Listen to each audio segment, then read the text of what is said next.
4 tingkat keridhaan Allah kepada hambanya ketika di surga. Insya Allah ini bisa menjadi semacam titik temu.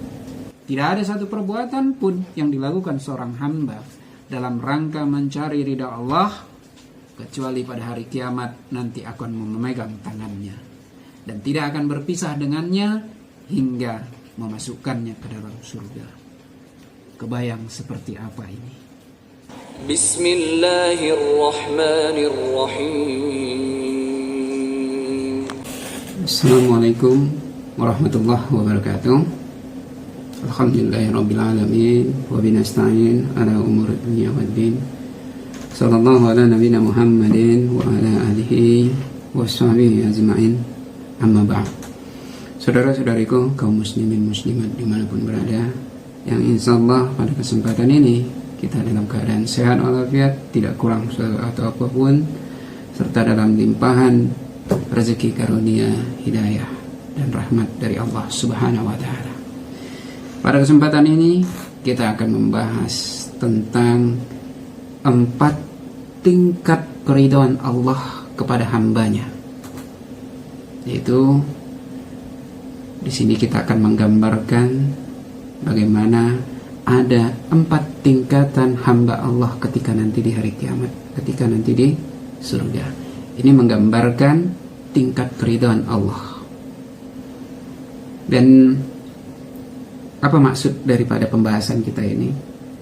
Pembahasan kita ini berkaitan dengan untuk menjawab pertanyaan di sekitar kita, di mana di tengah umat banyak terjadi selisih pendapat, perbedaan pendapat tentang banyak hal. Dan di dalam kesempatan ini kita berkaitan dengan tentang amalan-amalan ketika yang menjadi dasar untuk ke surga. Ada yang berpendapat bahwa masuk surga itu mudah hanya dengan kalimat tauhid. Namun di sisi lain ada yang memandang masuk surga itu tidak semudah itu. Tidak bisa hanya kalimat la ilaha illallah itu hanya diucapkan dari lisan saja, tapi juga harus dengan hati, dengan perbuatan tercermin dalam kehidupan sehari-hari dan macam sebagainya. Jadi intinya ada 2 kutub. Ada yang menyebutkan masuk surga itu mudah, ada yang menyebutkan itu sulit, dan banyak lagi hal lainnya. Seperti termasuk di dalamnya ini yang menjadi pembahasan kita, bahwa masuk surga itu harus dengan ridha Allah. Kita harus ibadah itu karena ridha Allah. Kalau kita beribadah, beramal tidak mengharapkan ridha Allah, maka nggak diterima. Ada juga yang beribadah karena pahala dan dosa. Ada yang beribadah karena surga dan neraka. Macam hal sebagainya, perbedaan pendapat di tengah umat. Dan perbedaan ini sebenarnya wajar, karena tidak mungkin juga kita satu pendapat. Kebayang kalau satu pendapat kan? Keluarga kandung aja, keluarga kandung yang satu rahim itu aja bisa beda pendapatnya, nggak sama. Apalagi yang memang jauh berbeda kita, lain bangsa, lain bahasa, lain daerah, dan macam lain sebagainya. Otomatis itu bisa berbeda. Jadi sah-sah aja beda pendapat. Namun yang menjadi pokok persoalannya adalah bagaimana kita menyikapi perbedaan itu yang menjadi lebih penting. Karena bisa habis energi kita dalam perdebatan itu yang justru kadang bisa memecah belah agama ini menjadi kelompok, firqah, dan macam sebagainya. Yang satu mencela yang satu malah kadang sampai mengkafirkan satu sama lainnya. Ini yang kadang yang harusnya kita hindari. Dan seharusnya memang perbedaan itu ya kita jadikan aja itu sebagai sunnah. Karena banyak, mulai di zaman Nabi SAW juga banyak perbedaan pendapat, banyak perbedaan yang terjadi. Jadi sepanjang punya dalil, sepanjang ada dasarnya sesuai dengan Al-Quran dan Sunnah, ayo kita jalan sama. Mari kita beriring berjalan sepanjang kalimat tauhid kita itu sama. Asyhadu an la ilaha illallah wa asyhadu anna Muhammadar Rasulullah. Yuk jalan sama, tidak ada masalah. Saling menghormati perbedaan, karena tujuan kita adalah sama. Maka pada kesempatan ini kita akan membahas 4 tingkat keridhaan Allah kepada hambanya ketika di surga. Insya Allah ini bisa menjadi semacam titik temu antara beberapa perbedaan yang mungkin bisa kita rangkum. Di antaranya tadi perbedaan kalimat syahadat, perbedaan apa yang melatar belakang kita beribadah, ridho Allah karena amal, karena pahala dan dosa, atau karena pingin masuk surga atau takut neraka. Ini kita bahas di sini karena ini termasuk dasar prinsip. Ini yang kadang menjadikan kita berbeda pilihan. Dan yang pertama tadi kita sebutkan dari mulai awal aja, ini kadang kita udah sering berbeda, termasuk di kalimat tauhid kita, pengagungan kita dengan kalimat la ilaha illallah. Ini aja kadang udah berbeda. Tadi udah kita sebutkan bahwa ada yang memudahkan masuk surga dengan hanya kalimat la ilaha illallah. Lalu ada yang menyebutkan, oh enggak gitu, enggak semudah itu masuk surga, enggak bisa hanya dengan lisan la ilaha illallah. Lalu dia menyebutkan bahwa banyak amalan-amalan lain yang harus diikuti. Tidak hanya lisan mengucapkan kalimat la ilaha illallah langsung masuk surga, enggak. Ini kita ambil satu dalilnya yang bisa menjadi yang bisa disebutkan perbedaan pendapat ini, yaitu salah satunya disebutkan di Sahih Al-Bukhari. Sebelumnya bahasan kita ini sebenarnya sudah dituliskan dalam bentuk buku, yaitu buku tentang jejak perjalanan akhirat dan syafaat. Jadi apa yang kita tulis ini sebagian besarnya itu sudah termasuk dalam buku jejak perjalanan akhirat. Ada 3 jilid. Jadi untuk para sahabat yang ingin memilikinya bisa silakan aja di download, ketik aja download buku jejak perjalanan akhirat, insya Allah akan dihubungkan ke website atau blog Hikmah 313. Silakan bisa di download aja di sana, gratis kok. Jadi sebagian besar daripada pembahasan kita pada hari ini ada di dalam hal ini.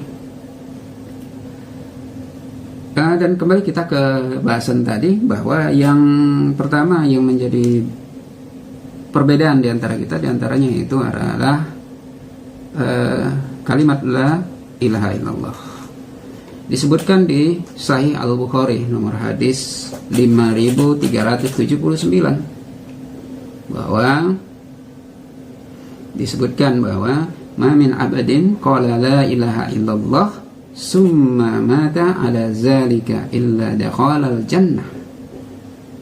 Tidaklah seorang hamba yang mengucapkan la ilaha illallah kemudian mati karena itu, melainkan ia akan masuk surga. Ini hadisnya disebutkan dari riwayatnya Abu Dzar. Jadi ada yang menafsirkan bahwa dengan kalimat la ilaha illallah aja kita udah bisa masuk surga, dan ini jaminan masuk surga. Namun ada juga yang menjelaskan bahwa tidak segampang itu. Dan wajar ini jadi perdebatan. Di dalam riwayatnya ini dari Abu Dzar, beliau menyebutkan bahwa Abu Dzar sendiri hampir tidak percaya juga ketika Nabi SAW mengungkapkan hadis ini, menyatakan hadis ini, sehingga selanjutnya dia bertanya Abu Dzar kepada Nabi SAW, ya Rasulullah, walaupun dia berzina ataupun mencuri. Lalu Nabi SAW menimpali, walaupun dia pernah berzina dan mencuri. Lalu Abu Dzar kembali lagi bertanya, walaupun dia pernah mencuri dan berzina. Lalu Nabi SAW kembali menjawab, walaupun dia pernah berzina dan mencuri. Lalu diulangi lagi oleh Abu Dzar, walaupun dia pernah berzina dan mencuri. Beliau menjawab, walaupun dia pernah berzina dan mencuri. Ini ditanyakan Abu Dzar, walaupun beliau kurang puas. Jadi orang yang mengucapkan kalimat la ilaha illallah ini disebutkan jika mati dia masih memegang kalimat ini, maka dia akan masuk surga. Ini termasuk yang menjadi bahasan kita. Nah, tadi ada perbedaan, ada yang memudahkan, ada yang menyulitkan, dan tidak segampang itu masuk surga, karena banyak lagi yang disebutkan dari sebab-sebab lainnya. Karena seorang muslim itu tidak hanya itu. Kalau itu baru hanya dia seorang Islam, belum ada jaminan masuk surga. Sementara dia harus berbakti kepada manusia lainnya, harus bermanfaat kepada manusia lainnya. Nggak segampang itu. Kalau kita bahas ini tadi sudah dijelaskan, dibahas dalam buku Jejak Perjalanan Akhirat. Ini adalah titik tengahnya. Ini adalah titik tengahnya. Masuk surga itu benar seperti hadis yang disampaikan ini. Dengan kalimat la ilaha illallah itu kita dah merupakan jaminan akan masuk surga. Disebutkan Nabi SAW, walaupun dia pernah berzina dan mencuri. Kok gitu? Mudah kali surga dalam Islam. Ya mudah, karena memang Allah tidak menghendaki kesulitan bagi hambanya. Dan yang perlu kita pahami bahwa surga itu tidak seperti yang mungkin kita bayangkan, hanya untuk dalam kelompok. Hanya kelompokku aja yang berhak masuk surga, hanya kelompok kita yang masuk surga berhak, yang lain tidak. Oh enggak. Surga itu luas. Disebutkan bahwa surga itu ada 100 tingkat, yang mana jarak antara satu derajat dengan derajat yang lain, satu tingkat dengan tingkat yang lainnya itu seperti langit dan bumi. Kebayang seperti apa surga itu? Dan Allah akan membalas sekecil apapun perbuatan kita, baik kecil maupun besar, baik dan buruk, itu semua akan mendapatkan balasan. Dan di surga memang tidak ada orang yang berdosa. Maka jika berdosa, maka dibakar dulu neraka, baru masuk surga. Kapan masuknya? Soal belakang.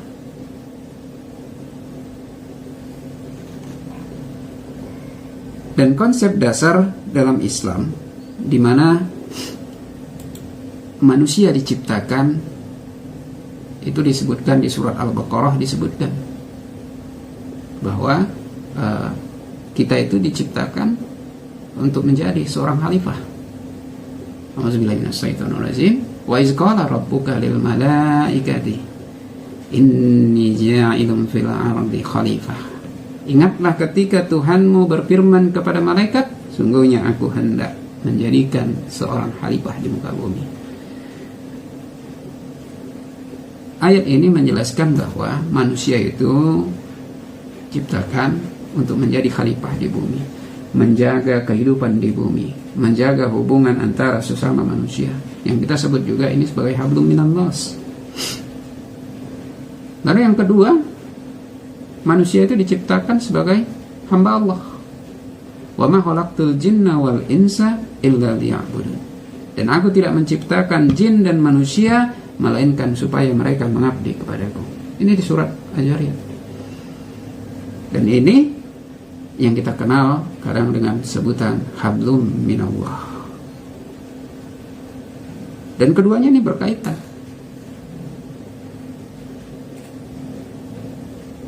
Berkaitan. Karena ketika kita melakukan ibadah selaku hamba, itu juga berkaitan dengan hablum minan nas. Kita bertauhid, itu juga tidak boleh diterjemahkan bahwa kita tidak memberikan efek kepada manusia yang lain. Karena ketika kita diikat dengan kalimat la ilaha illallah, maka kita juga harus menjaga kehidupan di bumi. Kita harus menjaga amanah bumi ini. Orang di sekitar kita, keluarga kita harus aman dari kita, tetangga kita harus aman dari kita, lingkungan kita harus aman dari kita. Tidak hanya manusia, termasuk tumbuh-tumbuhan, hewan, dan lain sebagainya. Itu harus aman dari kita. Begitu juga ketika sholat. Ketika sholat, dan sholat itu sendiri adalah untuk mencegah perbuatan keji dan mungkar. Maka dampaknya ketika orang yang sholat, maka orang-orang yang di sekitarnya juga menjadi aman. Orang tidak terganggu dengan keberadaan kita. Dan itu juga bisa kita lihat daripada keberadaan daripada masjid-masjid, mushola, dan lain sebagainya. Kita lihat aja di sebuah komplek atau suatu daerah, ketika dibangun sebuah masjid, maka katakan lahannya itu kosong dulu, maka di sekitarnya itu insya Allah akan segera tumbuh pusat-pusat kehidupan. Orang-orang akan mulai membangun rumah-rumah di sekitar ini. Dan ini kadang tidak kita ketemukan di tempat-tempat yang lain. Begitu juga dengan zakat lain sebagainya. Tentu ini memiliki efek selain pengagungan kita,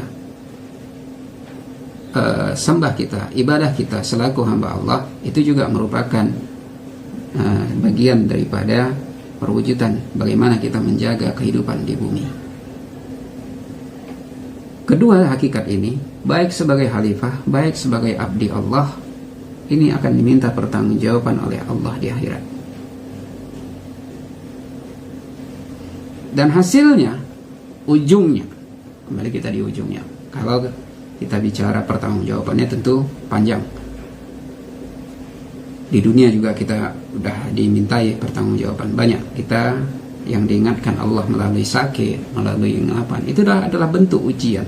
Bisa jadi itu adalah penggugur dosa. Itu adalah daripada pertanggungjawaban atas perbuatan yang telah kita lakukan.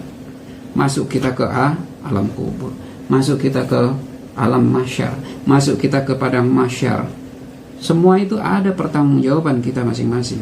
Bahkan sejak kita dikebumikan, itu sendiri kita sudah dimintai pertanggungjawaban. 7 langkah orang meninggalkan makam, maka orang yang dikebumikan sudah disidang. Begitu juga ketika di padang mahsyar, masuk ke alam syirat, masuk ke alam kantarah, yaitu yaumul mizan, masuk ke telaga, hingga ke surga dan neraka.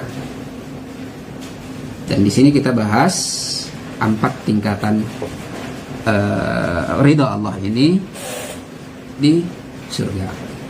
Bahwa perbedaan apakah kita Beribadah itu boleh dengan mengharapkan pahala, meninggalkan dosa, atau juga mengharapkan surga, dan karena tidak mau masuk neraka, atau hanya karena ridha Allah aja. Ini perbedaan yang sering di antara kita. Oke, di sini kita bahas jadi satu,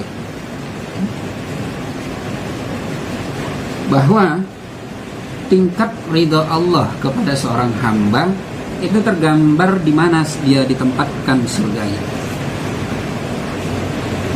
Surga di dalam bahasan kita ini kita sebutkan dibagi 4 aja.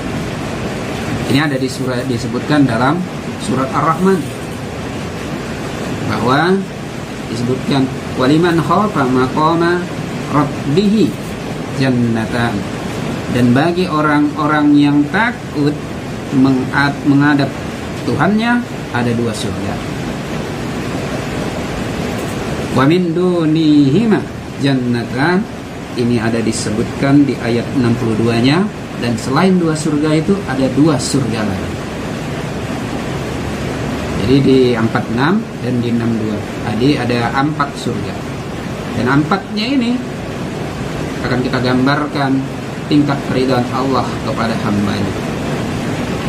Yang pertama ini di surga Firdaus, ini surga yang paling tinggi di atas. Disebutkan bahwa orang-orang penghuni surga Firdaus ini disebutkan bahwa mereka adalah para nabi, para syuhada, syedikin. Di sini para penghuni surga Firdaus mereka udah tahu. Mereka tahu surganya, dan mereka tahu dengan ridha Allah. Makanya ketika mereka masuk surga Firdaus, mereka memohon ridha Allah. Mereka meminta ridha Allah. Ini disebutkan ada di Musnad Asy-Syafi'i, nomor hadis 309. Ketika udah berkumpul, karena di setiap hari Jumat itu para penghuni surga itu berkumpul, ada juga hari pasar disebutkan. Ini keutamaan di hari Jumat, di mana para penghuni surga itu berkumpul ke pasar, belanja-belanja, hari shopping day lah katakan. Dan pulangnya nanti mereka akan tambah ganteng, tambah menawan. Begitu juga istri-istri mereka akan tambah cantik, tambah menawan. Begitu kejadian setiap hari Jumat. Kebayang seperti apa jadinya kita sebagai penduduk surga. Setiap hari Jumat kita bertambah ganteng dan tampan, rupawan, menawan, semuanya. Jadi ketika itu Allah berfirman kepada para penghuni surga Firdaus, akulah Rabb kalian, dan aku telah menepati janjiku kepada kalian. Maka mintalah kalian kepadaku, niscaya kuberi apa yang kalian minta. Maka mereka berkata, wahai Rabb kami memohon ridhamu. Allah berfirman, aku telah ridha kepada kalian, dan bagi kalian akan aku beri apa yang kalian harapkan. Berikut tambahannya, dan ku tambah buat kalian. Ini penghuni surga Firdaus. Dan Nabi SAW juga mengingatkan tentang surga Firdaus ini. Jika kalian mau meminta surga, mintalah surga Firdaus. Karena di surga Firdaus ini mereka tahu ini surganya paling baik, terbaik dari surga yang lainnya, surga yang paling tinggi. Dan di sini juga para penghuninya udah tahu ridha Allah. Karena memang sejak dari dunia mereka juga beribadah, mengharapkan surga Firdaus, mengharapkan ridha Allah. Dan setiap hari Jumat, hari berkunjung, mengunjungi Rabb dan Arsy-Nya. Ini ada di Sunan At-Tirmizi, nomor hadis 2472. Masuk kita ke level bawahnya dikit. yaitu surga Aden. Surga Aden ini para penghuninya ini adalah juga termasuk surga dengan derajat yang tinggi. Disebutkan Nabi SAW, di dalam surga terdapat kemah yang terbuat dari permata yang berongga dengan luas 60 mil. Setiap sudutnya terdapat penghuni, namun mereka tidak dapat melihat yang lain. Orang-orang mukmin mengelilingi mereka, dan 2 kebun yang gelas-gelas serta sesuatu di dalamnya terbuat perak. Tidak ada yang menghalangi antara satu kaum melihat Rabb mereka kecuali pakaian kesombongan yang melekat pada wajahnya di dalam surga Aden. Jadi ada bedanya.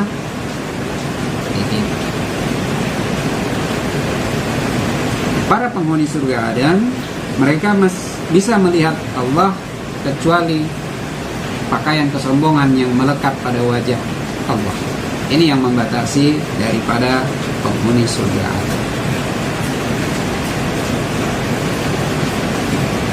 Ini surga Aden. Baru masuk yang ketiga, yaitu surga Ma'wa.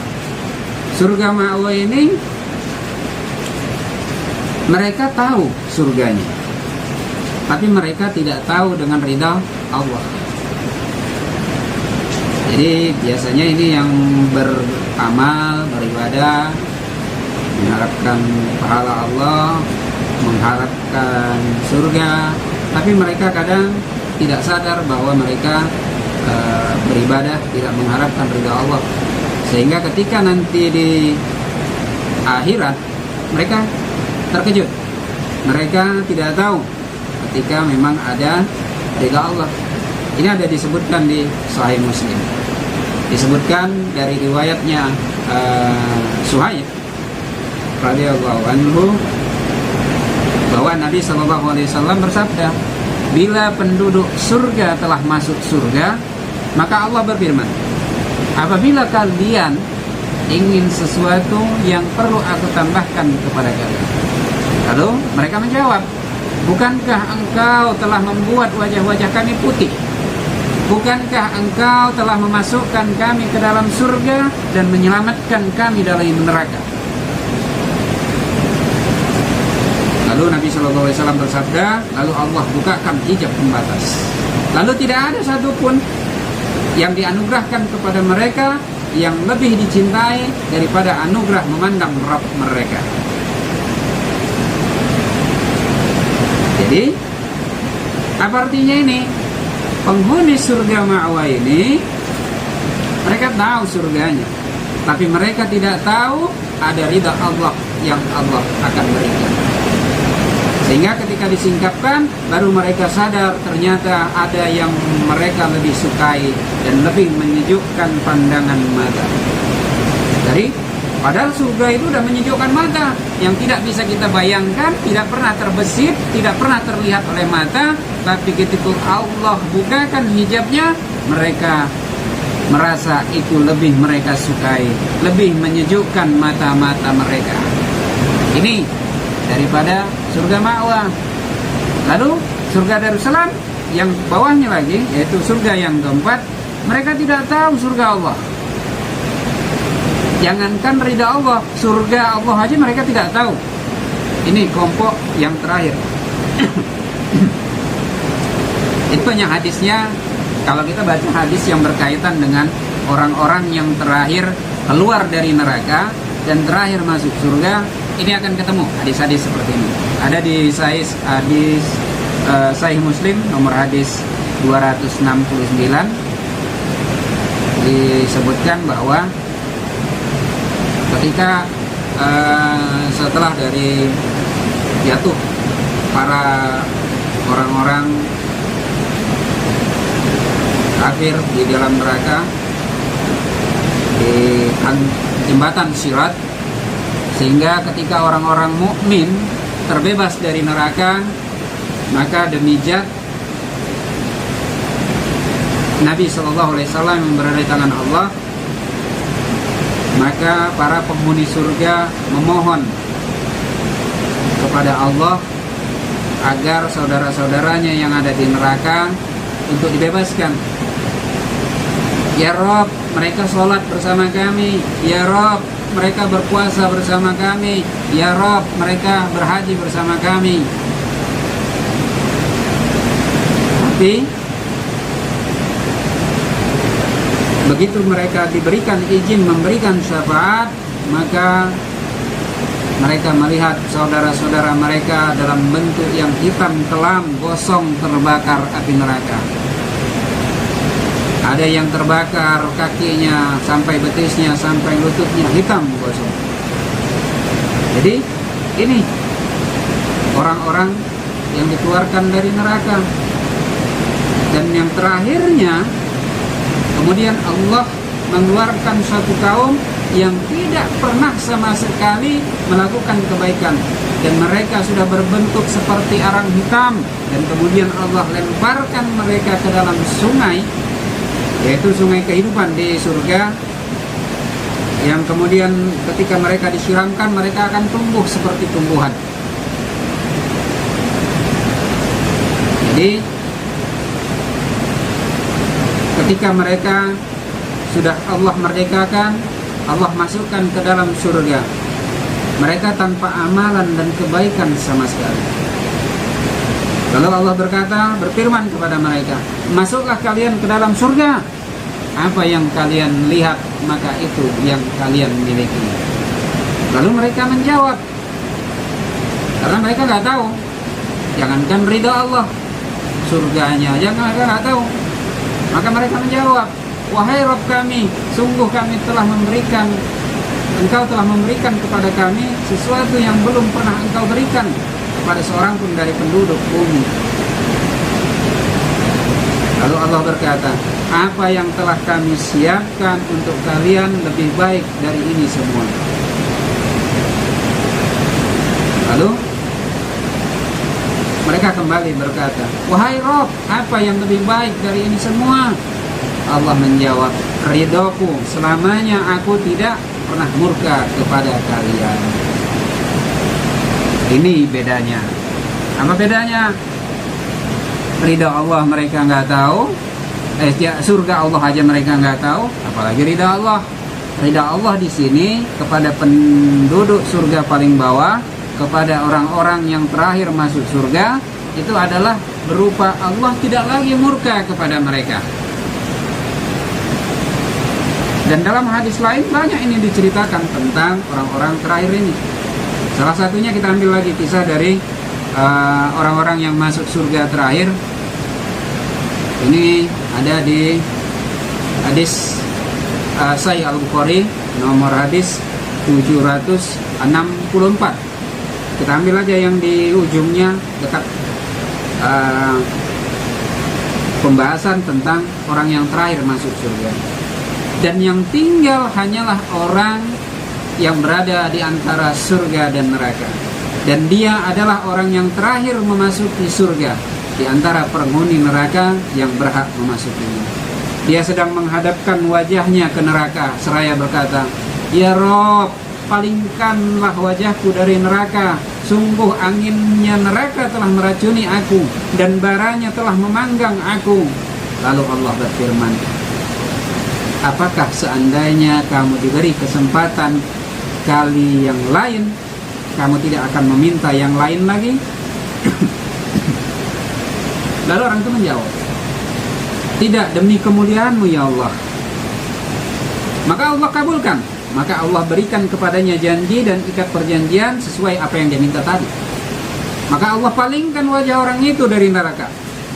Malingkan wajah. Maka ketika wajahnya dihadapkan ke surga, karena kan dipalingkan dari neraka, paling ke surga, dia melihat taman-taman, dia melihat keindahan surga, lalu dia pun terdiam dan tertegun sesuai dengan yang Allah kehendaki. Kemudian orang itu berkata lagi, ya Rabb, dekatkan aku ke pintu surga. Lalu Allah Azza wa Jalla berfirman, bukankah kamu telah berjanji dan mengikat perjanjian untuk tidak meminta yang lain selain yang engkau minta tadi? Orang itu menjawab, "Ya Rob, aku tidak mau menjadi ciptaanmu yang paling celaka." Lalu Allah kembali bertanya, "Apakah kamu bila telah diberi permintaanmu sekarang ini, nanti kamu tidak akan minta yang lain?" Lalu orang itu menjawab, "Tidak, demi kemuliaanmu, aku tidak akan minta yang lain setelah ini." Maka Rabb-nya memberikan janjinya, ikatan sesuai dengan apa yang dia minta. Dan orang itu didekatkan ke pintu surga. Maka manakala orang tersebut sampai di pintu surga, dia melihat keindahan surga, taman-taman yang hijau, dan kegembiraan orang-orang yang di dalamnya. Lalu orang ini terdiam dan tertegun sesuai dengan apa yang Allah katakan. Lalu orang itu berkata, "Ya Rob, masukkan aku ke dalam surga." Lalu Allah berfirman, "Celakalah kamu dari sikap kamu yang tidak menepati janji. Bukankah kamu telah berjanji tidak dan mengikat perjanjian tidak akan meminta yang lain selain yang telah engkau pinta?" Orang itu kembali berkata, "Ya Rob, janganlah engkau jadikan aku sebagai ciptaanmu yang paling celaka." Maka Allah Azza wa Jalla tertawa mendengarnya. Lalu Allah mengizinkan orang itu masuk surga. Setelah itu Allah berfirman, "Bayangkanlah." Lalu orang itu membayangkan, hingga setelah selesai ia bayangkan, Allah berfirman kepadanya, "Dari sini." Dan Allah tambah, "Ini semua untukmu." Jadi dalam hadis lain itu disebutkan seluas langit dan bumi, dan Allah tambah 10 kali dari lipat dari yang bisa ia bayangkan. Ini yang berkaitan dengan itu. Banyak hadis-hadis yang berkaitan dengan ini. Di dalam hadis yang lain bahkan disebutkan ada mereka yang diberi seperti ia mendapatkan seperti apa yang raja-raja ketika di bumi. Lalu ditanya, "Apakah kamu rela?" "Aku rela, wahai Rabbku." Lalu Allah menambah lagi dengan tambahan seperti itu. Dalam riwayat lain ditambah 10 kali lipat dari raja-raja ketika di dunia. Kebayang, orang yang paling terakhir mendapatkan surga 10 kali lipat, 11 ya, dia mendapatkan seperti kerajaan di dunia, lalu dilipatkan menjadi 10 kali lipat. Ini tingkatan daripada keridhaan Allah. Jadi keridhaan Allah itu enggak satu blok, enggak satu macam. Di tingkat terakhir tadi itu disebutkan bahwa keridhaan Allah itu Allah enggak murka lagi kepada mereka selama-lamanya. Sedangkan yang tertinggi mereka bisa melihat Allah. Beda. Jadi ini perbedaannya. Perbedaannya adalah keutamaan dengan ridha Allah antara orang yang pertama masuk surga dengan yang terakhir masuk surga. Jadi jelas perbedaannya. Apa tadi? Yang 4 tadi. Yang pertama di surga Firdaus, mereka sudah tahu surganya, mereka tahu ada keridhaan Allah, sehingga mereka ketika masuk di surga di hari Jumat mereka meminta keridhaan Allah, maka Allah bukakan hijab. Lalu yang kedua, di surga Adan, mereka tahu surganya, namun mereka masih dibatasi dengan hijab yang kesombongan Allah. Lalu yang ketiga, mereka tahu surga Allah, tapi mereka tidak tahu ada ridha Allah, sehingga mereka terkejut ketika ditambahkan dengan ridha Allah, sehingga mereka berkata, "Engkau telah putihkan wajah kami, Engkau telah selamatkan kami dari neraka. Adakah kenikmatan lain?" Allah tambahkan, bukakan hijab, sehingga mereka lebih bergembira lagi. Lalu yang keempat, jangankan ridha Allah, surga Allah aja mereka tidak tahu, sehingga Allah tambahkan bagi mereka ridha Allah berupa tidak ada lagi kemurkaan Allah selama-lamanya. Ini perbedaannya. Kita sebut tadi kenapa orang yang terakhir itu nggak kenal ridho Allah, nggak kenal surga Allah. Jangankan ridho, kenal surga Allah aja mereka enggak. Karena memang surga itu, orang yang penghuni surga itu udah kenal dengan surganya masing-masing. Ini disebutkan di Sahih Al-Bukhari nomor hadis 6054 bahwa Nabi SAW bersabda, demi zat yang jiwaku berada di tangannya, sungguh mereka kenal hunian mereka di surga daripada mereka kenal terhadap huniannya ketika di dunia. Jadi orang-orang yang penghuni surga itu nanti udah kenal mereka dengan surganya mereka, karena amal, ibadah, perbuatan yang selama ini seakan-akan mereka udah kenal dengan surganya nanti. Ini disebutkan Nabi SAW. Oleh karena itu, perbedaan di antara kita silahkan. Jangan ketika seorang mungkin beribadah masih kacau balau, masih maksiat, masih dosa, jangan sampai kita mencela. Jangan sampai ketika ada perbedaan pendapat, perbedaan amalia kita memponis, mencela mereka, apalagi sampai mengkafirkan. Perbedaan adalah hal yang wajar, tapi ketika kita sampai mengkafirkan, ini menjadi hal yang luar biasa. Kenapa? Karena gendangnya dua. Ketika kata kafir kita sebutkan kepada saudara kita, maka dua gendangnya. Kalau tidak dia yang kafir, maka kita yang kafir. Ini disebutkan dari riwayatnya Abu Dzar dalam Musnad Ahmad.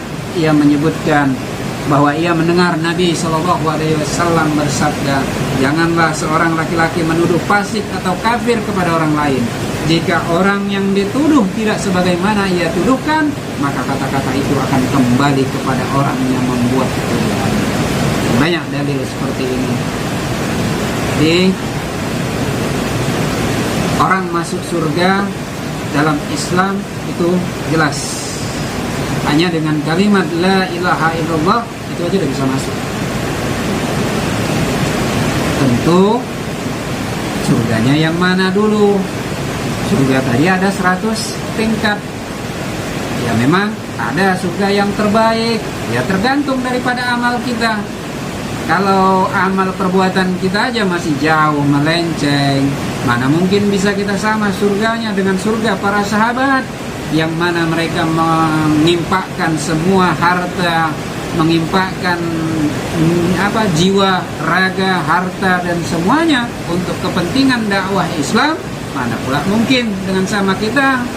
Jangankan sampai berdakwah, jangan sampai kita mengimpakkan seluruh harta kita, memilihkan impak aja masih memilih-milih uang kita di kantong. Kita pilih mana yang paling kecil.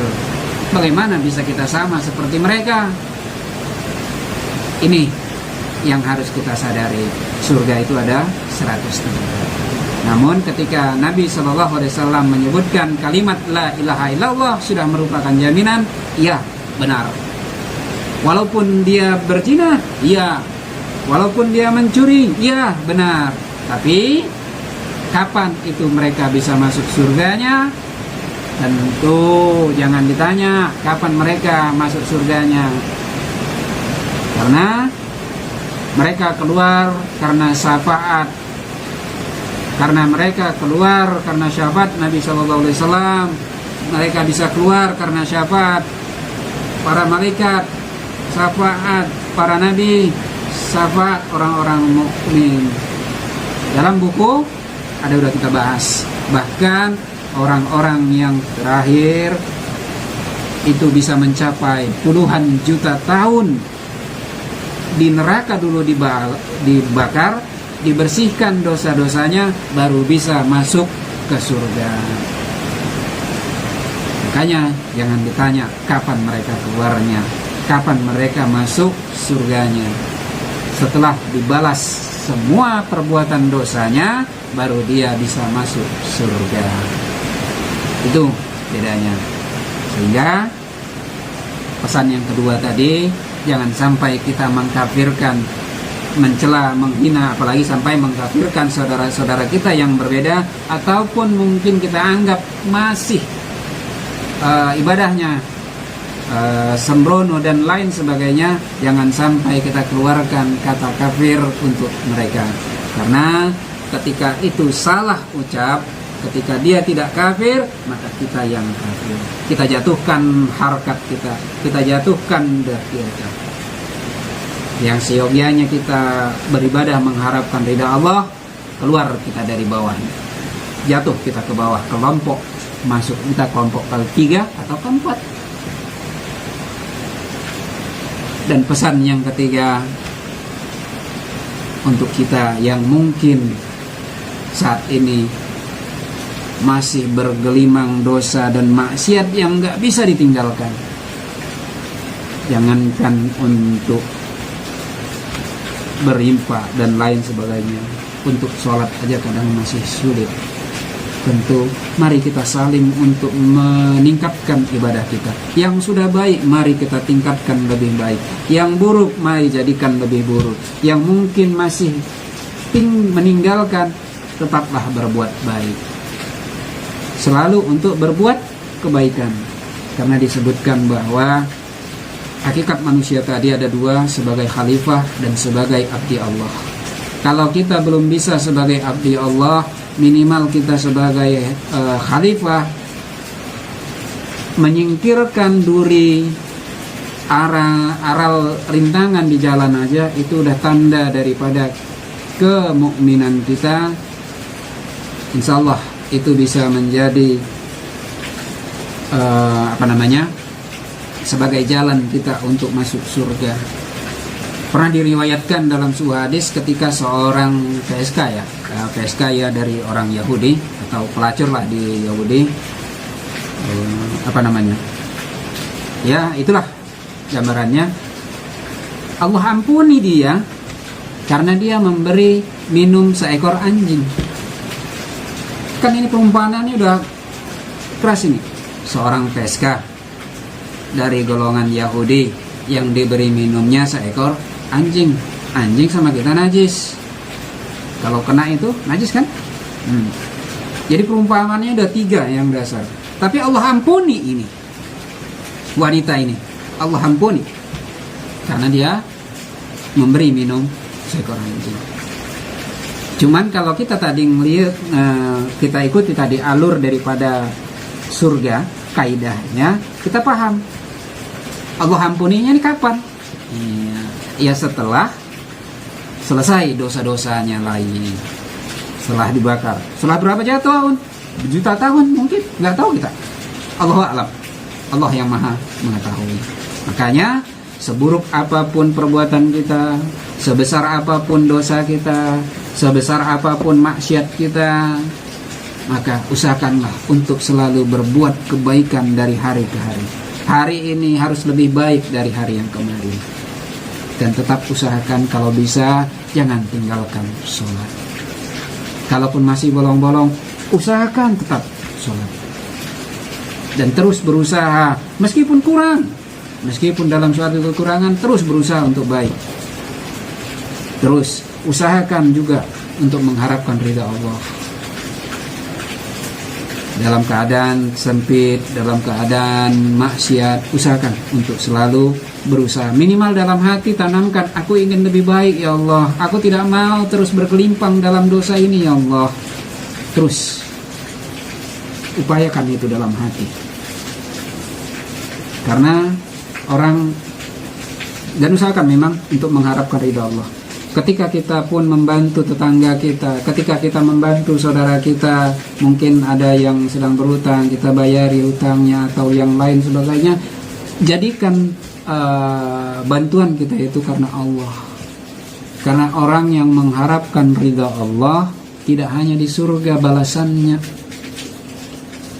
Orang yang mengharap ridha Allah sejak hari kiamat, Nabi udah jaga kita.